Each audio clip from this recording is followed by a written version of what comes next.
today. This webinar will be recorded so that we can share this out on our website and on our social media platforms. So welcome, welcome, welcome. We're thrilled that you're here and we're excited to share more about this new pilot initiatives, the Brilliance Awards. I'm Heather Lane Talley and I work for the Amy Mandela Katina Rodas Fund as the co-director of Social Justice Education and Community Engagement. And I want to introduce the other staff who are on the call today. This is Marcia Davis, also co-director of Social Justice Education and Community Engagement. And Lindsay Major is also on the phone. And Lindsay's waving at you right now. Lindsay is the director of Mindful Operations, our operations brilliant hub herself. So what we're going to do, sort of the trajectory of the call is, in just a minute, I'm going to turn things over to Sensontle Language Justice Cooperative. And they're going to share with us a little bit about how language justice is going to function on this call today. Then Marcia's going to give a brief overview of the Brilliance Awards, how we got here, the core values that underlie this project, and what the process of applying self-nominating for the award will look like. Then we're going to move into Q&A. We've received about 6 questions via email, so we're going to go through and answer those, and then open up the conversation for those of you who are on the line today. And we'll wrap things up around 3 p.m. So if you need to hop off the call, the video, know that we will have a recording available to you, including an interpreted version of the call too for Spanish language speakers. So let me turn things over to Rosio from Sensontle right now. I think we have to unmute her. Hi everyone, hola a todos. So I am Rocío, the interpreter from Sensontle. Yo soy Rocío, la intérprete de Sensontle. So the way it's going to work is that the Spanish speakers will be on the conference call listening to the Spanish interpretation. Entonces, todas las personas que hablan español van a estar en la llamada de conferencia escuchando la versión en español. If anyone is going to be jumping on the call and is listening to me interpret, si alguien está en la llamada y me escucha interpretar and want to say a comment or has a question, they can do so on the call, and then I will interrupt the video call so that I interpret consecutively. Entonces, las personas que estén en la llamada, que tengan algo que comentar o alguna pregunta, van a hacer la pregunta en la conferencia de llamada y después yo como intérprete voy a interpretar consecutivamente la llamada telefónica en el video donde todos los demás están. So that's how it's going to work right now. I am recording also, well, the conference call. Y pues ahorita yo ya estoy grabando la conferencia, así que por favor, solamente empiecen a escuchar. So everybody who needs the Spanish interpretation can just jump on and listen to it. Again, I ask you to speak a little slow, not like too slow, but just like a normal pace is slow, so that I can catch everything. Y les pido a todos que puedan entonces hablar a un buen ritmo para que yo pueda interpretar todo. And also one person at a time, but I think this call is already kind of set up like that. Y que solo una persona hable a la vez. Thank you. Gracias. Thank you, thank you. Marcia? Sure. So Heather has already taken us through the agenda, but just wanted to give you a chance to see where we're going. We've already done that welcome and intro. And now we're going to launch a little bit into the Brilliance Awards. What are they and why are we doing this? If you have any questions that are coming up during this section, you can put questions in the chat area as well. Just note that anything that you put in the chat area, everyone can see, not just us who are hosting this call. All right, so for those of you who may not know us, the Amy Mandela Katina Rodas Fund, we support social justice work that advances LGBTQ rights, forwards racial justice, and combats anti-Semitism on a global, national, and local scale. If you look at our website, you can see a long list of the organizations that we support both in Asheville and nationally and globally. In particular, one of the programs that you may know that we've done is the ZEDIC Social Justice Fellowship, where we've placed fellows in multiple nonprofits in the Asheville area and also provided social justice education for those folks as well. Right now, we're in a pause for the cause, essentially meaning that we are taking some time to better evaluate how we can support Asheville social justice leaders. We're in a community-based research process where we're interviewing and local leaders, and we're asking them pretty much how can we best support the work that happens in Asheville. We're also making a shift to make more of our grant making focused in Asheville as well. So the idea for the Brilliance Awards really came out of the preliminary data that we started collecting from the community. It's one of the ideas that came up as ways to support the social justice movement that's happening here. And it's an experiment, one where we're kind of leaning into trust-based philanthropy. So if you know anything about how funders are typically offering money to communities, it's usually with a lot of strings attached and with a lot of really tight hand-holding of what the process looks like for how the funds will be spent. As an organization, we're really looking into experimenting with trust-based philanthropy, where we are realizing that just because we have the funds does not make us the experts in what needs to happen in Asheville. We really honor the leaders and the expertise that already exists. And so we're using our funds to support initiatives that are led by the folks who are most impacted by the issues at hand. We're also choosing to allow this opportunity for the Brilliance Awards to let people have the chance to kind of use the funds in the way that feels the best for Asheville, but also use the funds in the way that makes their lives feel more sustainable. We've seen quite a bit of burnout in our community, and these Brilliance Awards are an attempt to address that. These Brilliance Awards also come up with are in line with our belief that world-changing work is led by those who are most directly impacted by systemic oppression. That is in particular why we're asking those who are interested in this award to actually be current full-time residents in Asheville. The thought being that they would have a better sense of how systemic oppression is showing up in Asheville in particular. We're also strongly committed to developing a strong network of experienced community leadership in Asheville. We know that a strong community already exists, and we're trying to play our part in moving the needle a little bit with the issues that Asheville is dealing with.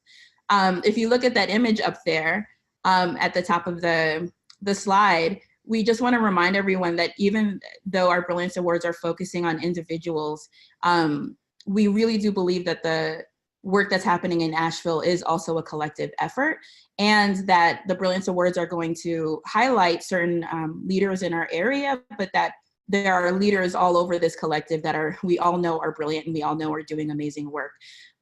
We fund collectives through our work, through our more traditional grant making. So nonprofit organizations are funded there. But again, the Brilliance Awards are an experiment for us in rewarding the community leaders that exist on the ground.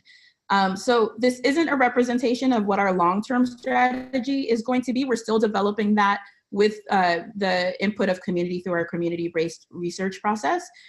So there's no guarantee that we're going to have another cycle of the Brilliance Awards. Again, we're offering this, and then we'll see what the impact is on Asheville and make a determination later about whether or not we'll have another offering of this. All right, so what is the ZEDIC Brilliance Awards? Hopefully this is the part that most of y'all already know. The Brilliance Awards, our goal is to honor brilliant community leaders who work to create systemic change in Asheville. There will be award winners, and each of them will receive $200,000 over the course of 2 years. The thing to keep in mind as we talk about our strategy here is we think of our communities in some ways as being bees in a field. Bees are responsible for about 1/3 of the food production. They're really, without them, our ecosystem would not survive. And they're the ones who are doing the true work of of supporting our communities and helping us to thrive. And they often go ignored. In a lot of ways, our community leaders are a lot like these bees in the sense that they are forming the infrastructure where we can have a more just society and more people can thrive in Asheville, and yet they're not really being acknowledged, or they're being underfunded by the financial sources that are out in the world today. So we're hoping to fill that gap with these Brilliance Awards and move the work forward in Asheville.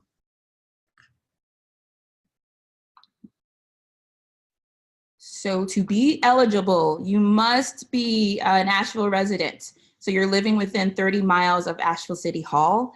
And you must be a leader who's had some demonstrated impact on making Asheville a better place to thrive. You have to work in one of our focal areas: racial justice, LGBTQ justice, combating anti-Jewish oppression. And the priority will definitely be given to leaders who are working in more than one focal area. How to apply. So there are quite a few details about how to apply. These are all on our website. I think the biggest take home as you are completing your application is to make sure that you take a look at the rubric that is posted on the description of the Brilliance Awards. Those rubrics are going to be, are what we use to help guide our evaluation process, and it's what we'll use to review all of the applications. And so it'll be a good resource to help you figure out what to highlight and what not to. We're trying to make the process as transparent as possible, and so you'll see a description of what the selection process will look like, including the actual tools that we'll be using to look at self-nominations. So you can submit a 5 to 7 minute video or written narrative to brilliance@mandellrotisfund.org. The three seemingly simple questions, but you can answer in a lot of different ways, is: how has your leadership in Asheville had an impact towards creating a community where everyone thrives? Now, the idea of an impact is really defined by the applicant. So as you're displaying what the achievements are in your work, you also need to tell us why you feel like that's actually making a broader impact in Asheville that goes beyond you and that has a ripple effect. Number 2, for why are you pursuing a ZEDEC Brilliance Award? You don't need to give us, unlike other grant applications, you don't need to give us a grant budget or an idea of how you plan to spend the money. Here, we're really thinking about how is this award going to support you in continuing to be a leader in Asheville? And then there's the wonderful what else question, where you get a chance to fill in anything that we need to know about you. The deadline is midnight or 11:59 on May 1st. And if you have any questions about the Brilliance Awards after this webinar, you can also email them to brilliance@mandellrotisfund.org.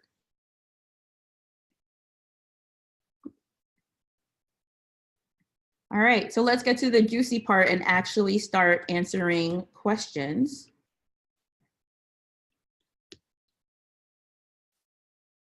So we invited folks to submit questions by email. And the first question that came was, what do you mean by pilot? Are these going to be replicated? And again, again, the answer is no. Or at least at this point, we don't have a plan for replicating them. The answer is we don't know yet. Our goal is to really make sure that we're listening to the community of voices as part of our community-based research process. And if it turns out as part of this process that this pilot is successful and seems to have an impact on Asheville, then we will offer it again. But at this point, no guarantees. The second question that came up is, why do we fund individuals rather than organizations? And what about collective impact?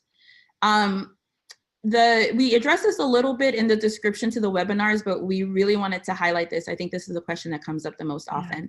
And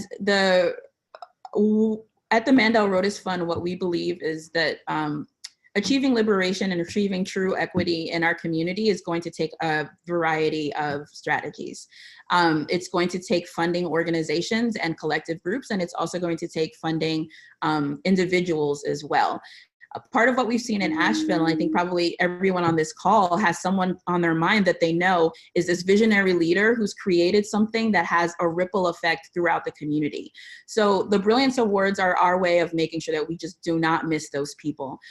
We know that there's work that's happening in Asheville that's vital, that's happening in a collective format, and that's for our traditional grant making. Let's see. The next question, are individuals outside of represented organizations eligible? And the answer is absolutely yes. I mean, one of the pieces of feedback that came up over and over again in conversations with folks who live and work in Asheville is that so many grant making opportunities come through organizations and are offered to organizations, and that there are individual community leaders who are doing brilliant, incredible, impactful work in our community that need opportunities to access funds to resource the work that they're doing. And so someone could be connected to an organization, but this is an opportunity that is specifically designed for individuals. So you don't have to represent an organization in order to apply. It also doesn't limit you if you are part of an organization from applying. The idea, though, is that we're not evaluating your organization, we're evaluating you and your individual impact on this area. Yep. Let me check the chat really quick and see if we have any follow-ups so far, and we'll open things up in just a second. Okay. The next question, are there any guidelines on how the funds can be spent?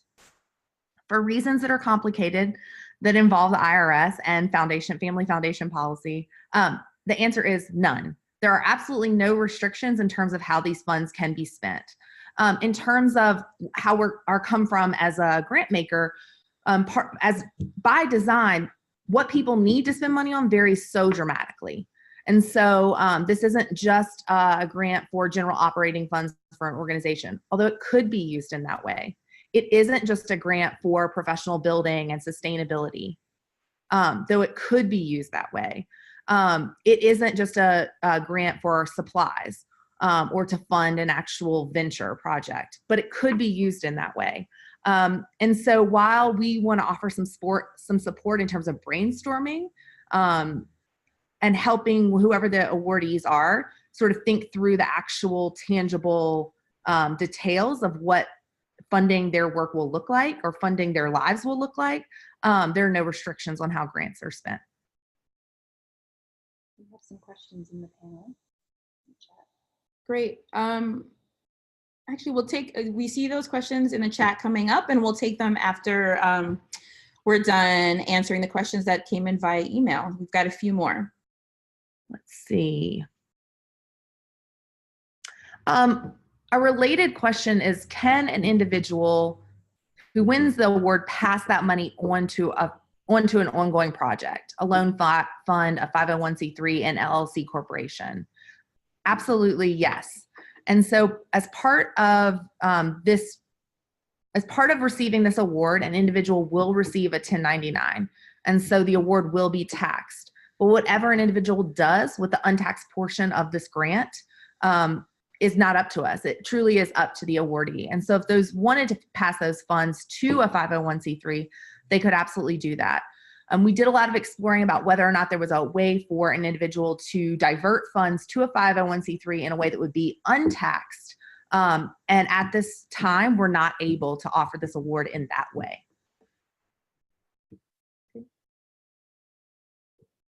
I'll pass it on to Lindsay for this next question. Okay, so I'm going to unmute my mic.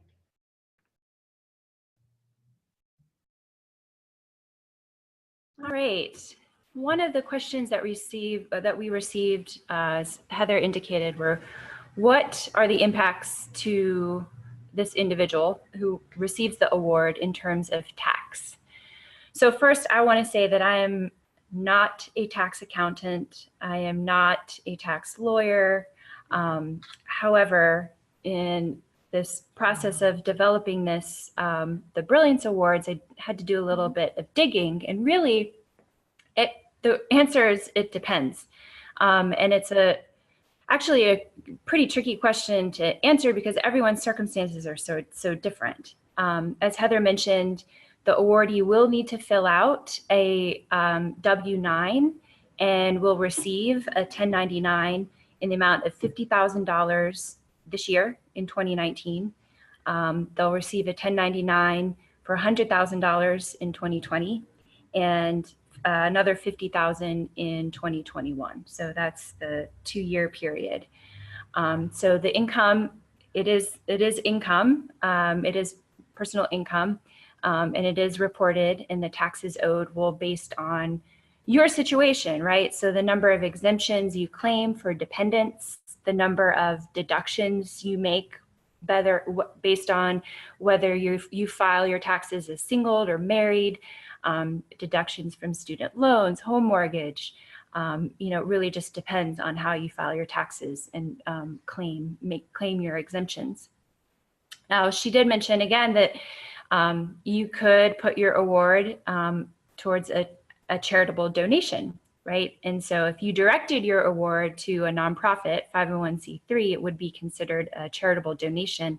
And some of that or all of it would be tax deductible. So again, how much is deductible depends on your situation, and an accountant can provide a very specific advice based on your other income sources. And again, I'm not a tax accountant or tax lawyer, but I'm happy to serve as a resource. There's other resources that we can lead you to. On Track is another really great resource. So We've already talked to. yeah.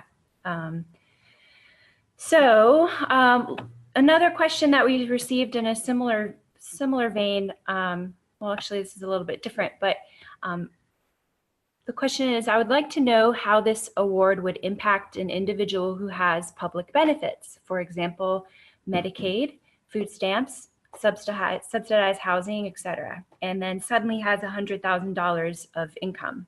How would this individual deal with the IRS and with the government during and after the award period?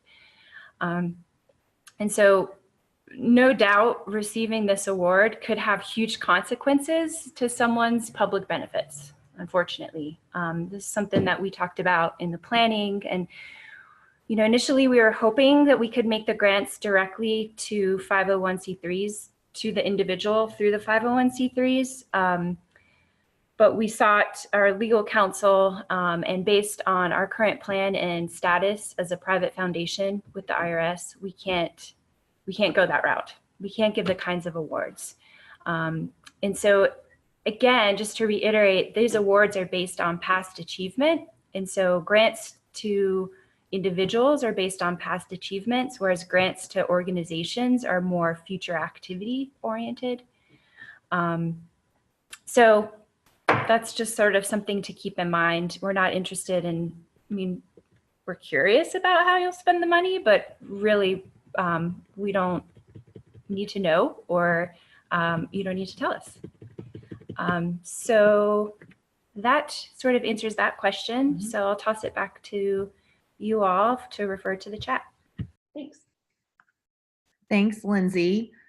So a couple questions have come in the chat box, and you can keep them coming, and then also unmute yourself. And as we work our way through these, if you have a question that you want to voice into the space.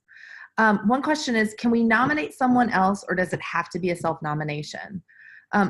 For this round of Brilliance Awards, it has to be a self-nomination. This is another thing that we thought about and explored in this design phase. And one of it has to do with the kind of award that this is, and the kind of restrictions that we have from the IRS relative to the regulations we follow as a family foundation. Zeke asked, should the 2 Ashevilleans who testify or function as references be from outside of the groups that I work with?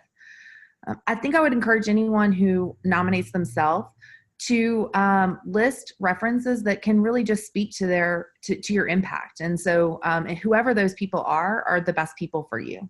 Mm-hmm. And it's likely that people's references will vary dramatically from person to person because people's work in the community varies so widely.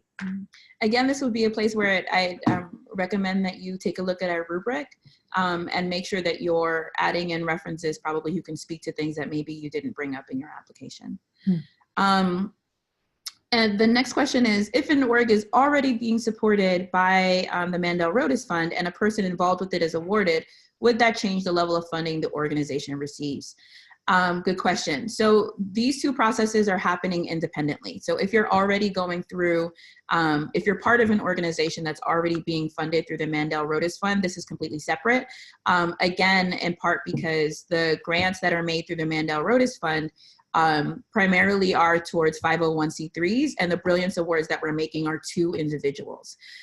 So the idea being, especially here in Asheville, that we know that people are involved with more than one organization. And again, if they wanted to be able to split the funds to support their work in multiple organizations, that's an option. You want to take this one? Any thoughts given to transition plans for individuals receiving funds once the grant period ends? So to echo some of what Lindsay offered, we are legally required not to have any restrictions on these funds. So we can't require people to participate in conversations with us about how they're going to use the funds, or about how to budget for the funds, or about how to think about the transition both to getting the money and then the transition after getting the money. That being said, what we have talked about as a team is being available for those kinds of conversations and planning. We've also been in conversations with other community partners like On Track, like organizational coaches, who have ideas and thoughts about how that process could look. So we can't require that people are in conversation with us about that, but we're certainly here to offer help and support to think through those kinds of processes. Mm-hmm.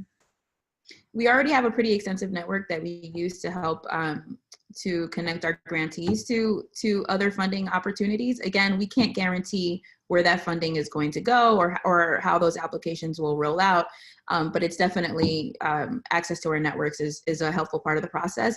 What we recommend, again, for the awardees is to spend part of that time planning for their next phase.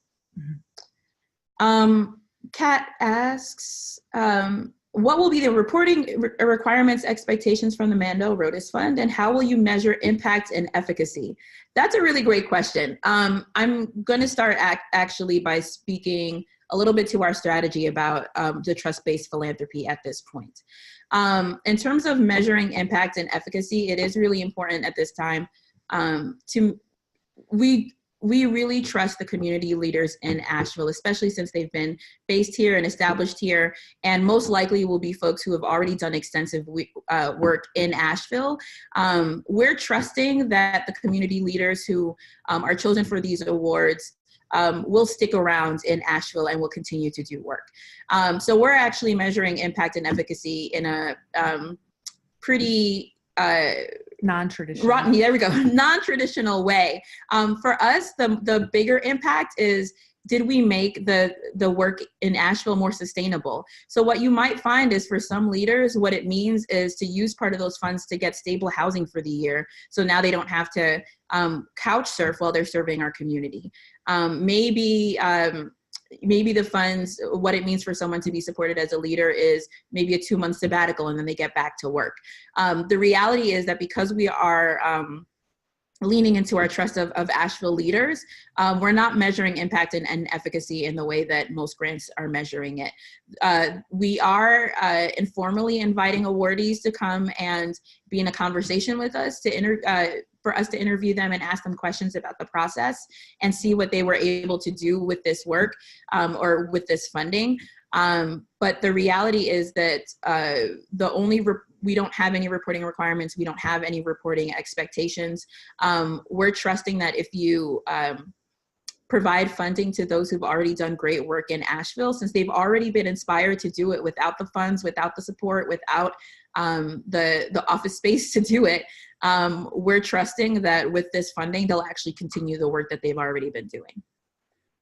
So no formal reporting requirements, although what we would love is to tell your story and to be a part of that storytelling. And so people will be invited to be in partnership with us to do that work, but there again is no expectation or requirement that people do that. We're seeing a tech issue. Are folks having issue with audio? Can you just put thumbs up if you're hearing us? I think people are having a hard time speaking up, maybe is what that means. Okay. Let me finish this thought and then let's see if we can unmute folks. There's no formal reporting requirements, but we will be learning through this process. We are trying to think outside the box about how to do grant making moving forward and how to really think about grant making as a process of redistributing these resources. And so we will be in conversation not only with the awardees, but with other community leaders and other community partners in order to sort of gauge the impact of this award on the Asheville community so that we can move forward in a thoughtful and intentional way. Now, Matilda, you asked about audio. Was there a question you had, or were you trying to get into the chat, or are you just having trouble hearing us? Not to put you on the spot.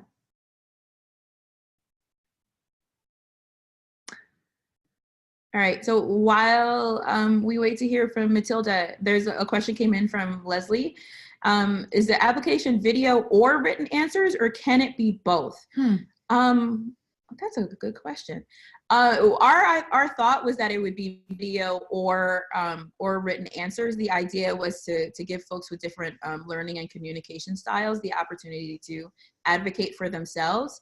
I would, if it's not necessary on our part for you to do both at all, I would choose one or the other. However, if you felt that maybe there's one question that's better answered in video and one question that's better answered through a written narrative, that's fine, as long as the two combined stay within those expectations that we outlined. The idea being is we don't want this to be your thesis or a new book that you're writing to tell us about your work. Both because we respect that you have busy people and have lots to do, and we don't want to create a process that's overwhelming in and of itself. And we also want to respect the time and attention of the community leaders who are also going to be a part of the selection process. You want to talk about the selection process a little more?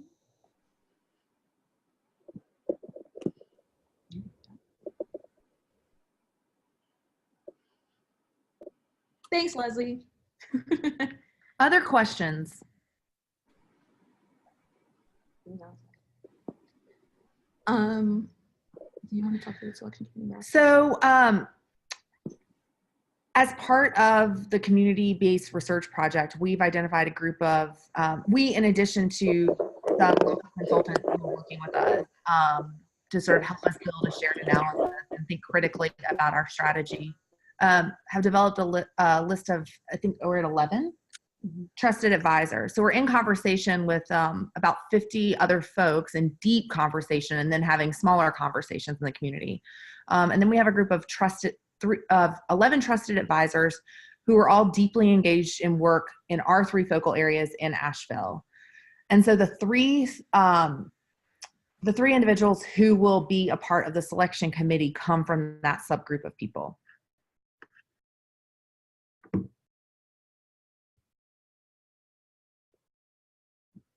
So Leslie, in terms of your question, I think also to kind of, this is a high stakes award. And so in order to kind of protect the other people who are part of the selection committee, those aren't names are releasing at this point, but Heather and I will be there. Great, to be clear, it's you. And we're also part of the process. Right, it's the 2 of us plus the 3. Amy, Jennifer, and Lindsay, our other AMKRF staff will not be a part of the process. Everyone has equal weight and equal voice in the process, and no one who's a part of the process is allowed to apply.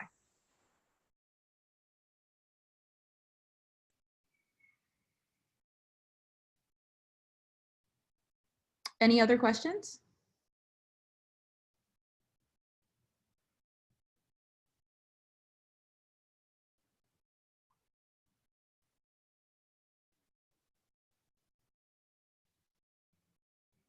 All right, we'll wait a few more minutes for questions to be typed in, or what you can also do is unmute yourself and ask a question.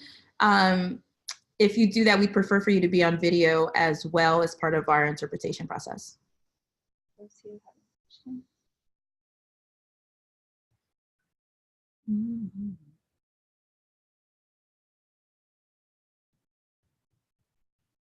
So if I understand this correctly, hey guys, how are you? Hey, Hi, Keenan. If I understand this correctly, you'll get a $50,000 payment in 2019, a $100,000 payment in 2020, and a $50,000 payment in 2021. Exactly. All right. Yeah, this is great. Thank you guys for doing this. Thank, the Zedek, Amy, everybody for doing this. This is really great. It's our honor, really. You're really Yeah, I mean, people who are living and working and doing life in Asheville and trying to sort of create transformative impact are great. And I think part of the conversations that we've been having internally and in conversation with community is how do we actually create deep impact, and realizing that it takes money at a certain level to actually create the kind of impact that people are dreaming about. And in part of our work, we're in conversation all the time with dreamers and visionaries. Right. And this is in some ways a way that we are trying to draw out a kind of funding opportunity that really meets dreamers and visionaries where they're at, and resourcing people to actually bring those dreams and visions, into reality. Right. And so the other thing that I'll just say, as people are on this call, you're all brilliant, amazing. I'm humbled, honestly, to be in conversation with you. That as this process unfolds, please continue to be in conversation about it. Not only about how it's you're experiencing it personally, but what you're seeing unfold in the community as a result of the process. Because that's all learning for us as we move forward to try to really refine this vision about how to do transformative grant making in Asheville moving forward. We're also thinking a lot about how many transformational. But let me add this, guys. Oh, go for it, Keenan. I was going to add this. Doing the work that I've done and doing what I do for a very long time, I have never seen a grant process like this. Normally it's always about, funding the organization or funding the project, but you guys have really thought outside of the box and really thought about working with the individuals running. We know that the individuals heading programs, particularly our smaller nonprofits, they're in the weeds. They don't, they either have 2 full-time jobs or, so this was, in my opinion, truly amazing, and just, it's futuristic thinking outside of the box. Really, really kudos to you guys for thinking about this. It was all right.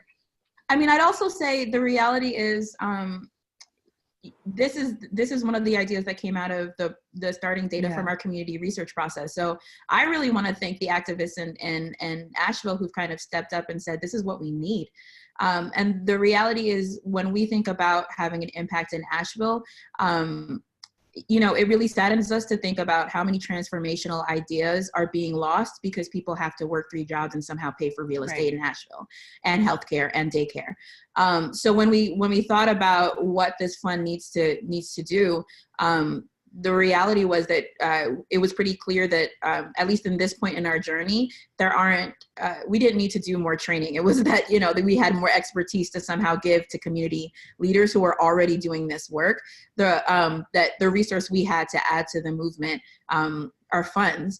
And this model also came in part out of wanting to support self-care for our leaders. We all know that when we offer grants to nonprofits and collectives, no one's thinking to themselves, like, let me put a month in of vacation, or let me figure out how to make sure that my living situation is stable so I can do this work long-term. We find that most of the leaders in our community are pushing all of the grant money that they receive, plus things from their own personal bank account to make the work happen. And so this this model is important in part to support our vision for healing justice and how important that is in social justice movements. The idea that if we're fighting for equity, that is going to be a really long journey. Most of us are probably not going to see true equity in our lifetimes. And so we have to prepare our leaders to be ready for a really long journey. And that's providing funding that also allows for self-care is one of the only ways that that's going to work. Hi. This is Kimberly. I wanted to ask, I got on a tiny bit late, and so will the criteria be emailed? And if the email I signed up with is no longer my email address, where can I offer my other email address to you? Sure. From the email that you signed up for the webinar does not need to be the same email that you send the application in with. Thank you. Yeah, so there doesn't need to be any match on there at all. We'll just read the email, and whatever information you provide in the body of the email will be what we use to contact you. All of the information, including the self-nomination process, the rubrics that we'll be using to make the decision, all of that's available on our website under the tab Zedek Pilot Programs. Okay, thank you. Yeah, Kate submitted a question about nominating other people. And so for reasons that are complicated and boring and that involve the IRS, let me just share that you can't nominate other people for this award. What I would encourage you to do is to talk to a person that you really have a strong belief should nominate themselves for this award, and then to volunteer to serve as one of their references.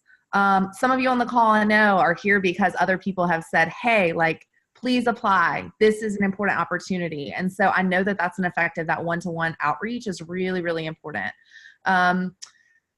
One other thing to sort of add there is that we had, again, really deep conversation about what it means to kind of put the burden of self-nominating on people. And we know that that's a heavy weight. I mean, a lot of us sort of lead with humility. And so I want to name that we've thought about that and we've talked about that. And unfortunately, given where we are in terms of our current application with the IRS and the terms through which we have to legally be beholden to our work as grant makers, we have to use self-nomination process currently. And I think that I'm hoping that in terms of just our relationships with leaders, that we can encourage people that we know who show up with a kind of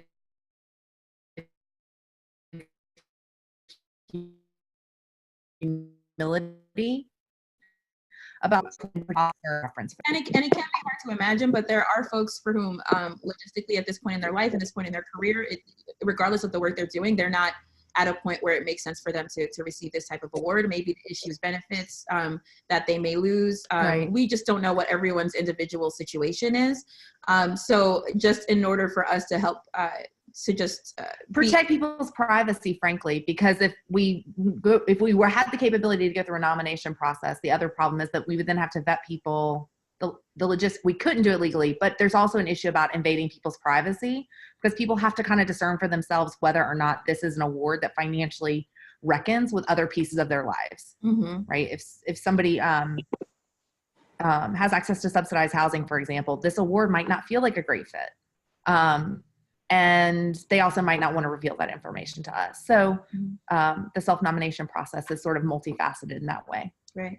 So if someone, Leslie asked, if someone's not on this call, can they still apply? Yes. Yes. This call is not at all a requirement for the process. We're just here offering support and answers to some of the questions that have come up. So I would just, again, forward the link to anybody you think might be a worthwhile candidate. Or who's been doing work in Asheville that needs to be awarded or supported, and then we'll take the process.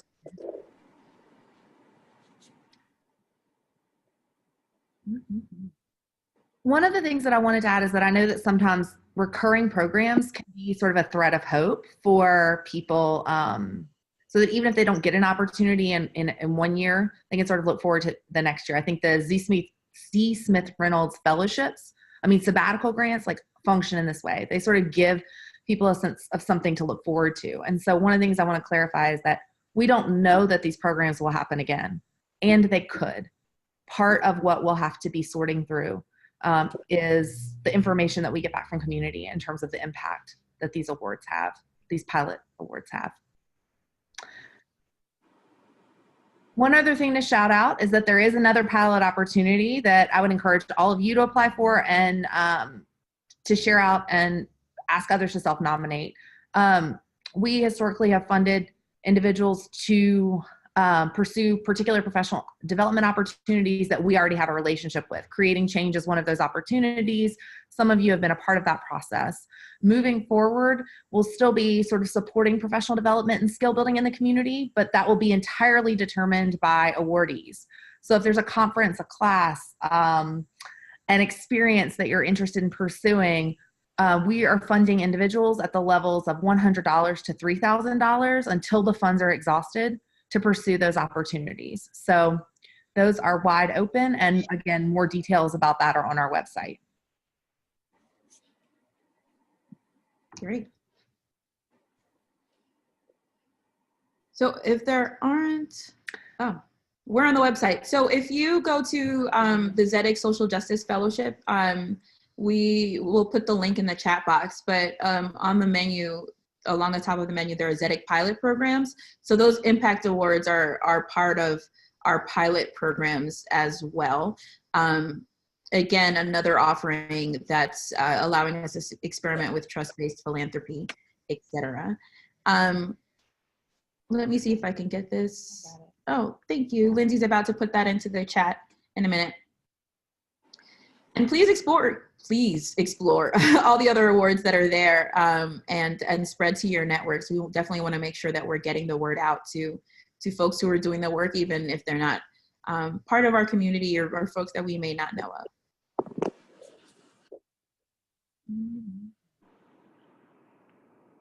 Okay, last call for questions, either audio questions or chat questions in the chat box.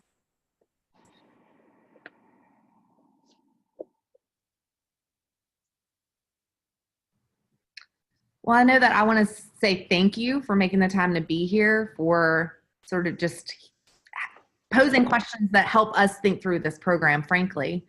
And then thank you for everything that you do. Y'all are amazing. And the work that I see so many familiar faces on this call. And it's just is truly an inspiring and humbling moment to be in conversation with you.